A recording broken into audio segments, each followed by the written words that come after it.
Hi, I'm Kelly Hayes. I'm the wine writer for the Aspen Times. I'm here at the Food and Wine Classic, the 39th Food and Wine Classic in Aspen, and I'm honored to be joined by Daniel Daou. As you can see, one of the winemakers of Daou, in fact, the winemaker for Daou. Daniel, welcome. Thank you for having me. So I'm going to start with probably the most simple and the most complex question I can. What do you love about wine? What don't I love about wine? That's how I would answer it. I love how it makes me feel. I love to open up and hold a bottle of wine. I think of the year it was made. I think of the people that were around.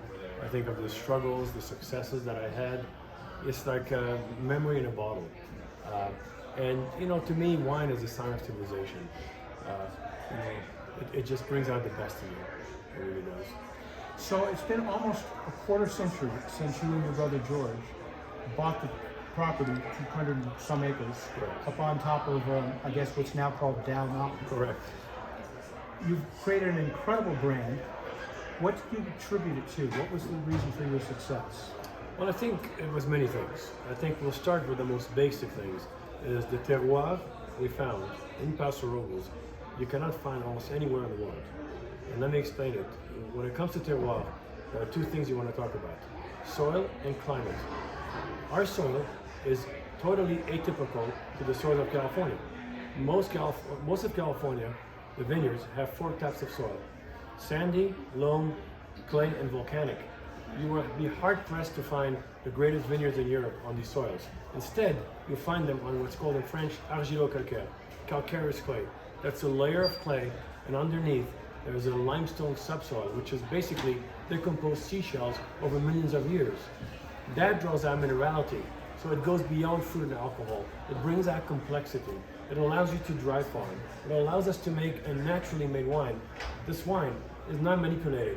There's no acid added, there's no color added, there's no sugar added. It is made with our native yeast, and there's nothing else besides nutrition for the yeast.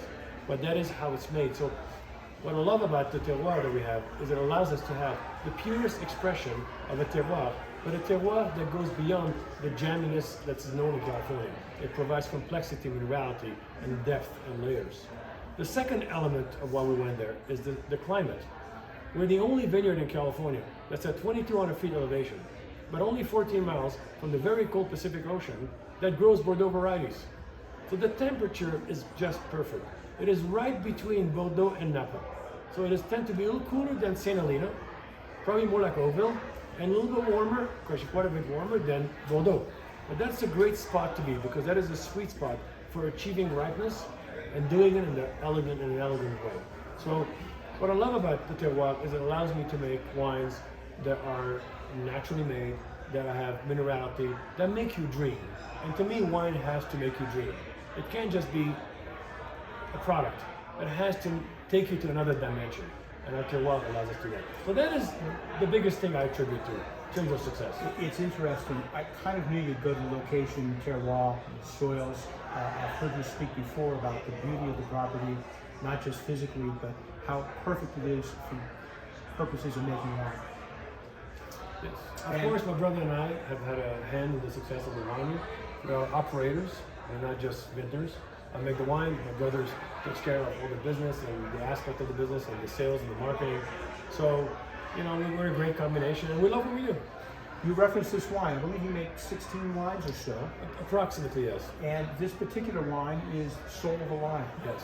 Can you tell us a little bit about that and why it became called Soul of a Wine? This is a very interesting wine because it embodies the spirit of my dad. I want to describe that. We had a wonderful dad growing up. Our dad taught us how to love, to not judge, to aim for the moon, to start at the top, not finish at the top. I mean, he taught us so many lessons, and 20 years ago, we had somebody spend time with him and captured all these stories in a book. And at the end, they asked my dad, what do you want the book to be called? So that the future generations can read about where we came from and the lessons that you learned in your life. And with no hesitation, he said, Soul of a Wine. And they said, why? He said, because, in our family, we've been through ups and downs a few times. But he wanted to make sure that the future generations know that regardless of how bad things are, we have a soul of a wine that will roar us all the way to the top. And it's very interesting because this is a wine that has changed the course of Paso Robles forever. When this wine was released, nobody believed that a Paso Cabernet could compete with other great regions in the world, like Bordeaux or Napa or Washington, so many others.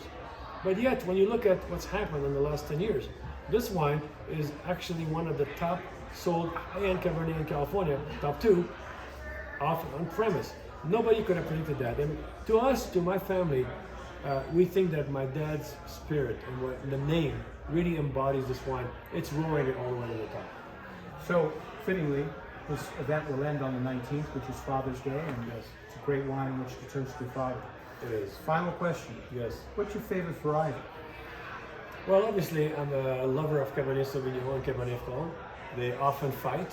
Sometimes I go Cabernet Franc, sometimes I go Cabernet. However, I think the other question that you probably thought about asking me is, when you're not drinking your wines, what do you drink? And the truth is, I drink Burgundy. I love Burgundy wines. So if I'm not having my wines, it's usually a Burgundy wine. Do you enjoy making Pinot Noir as much as you enjoy making Cabernet Sauvignon? No. No. If I was in Burgundy, I may have. There are beautiful Pinots in California, and I make a few of them. No, my passion and my heart really lies in Cabernet, Cabernet Franc, and the other Bordeaux varieties. That's really what I grew up on, and this is what, to me, when I work with these varieties, they reconnect me with my dad, who passed away 12 years ago. Because him and I would, when I was 13 years old, share a bottle of wine. He'd give me a little bit with some water. So every time I drink or taste or make a Bordeaux variety, it brings me back to my dad. Daniel, thank you so much for joining me. Pleasure. It's a great pleasure to drink your wines. Thank you. And enjoy the Chin-chin. rest of the event. Thank you.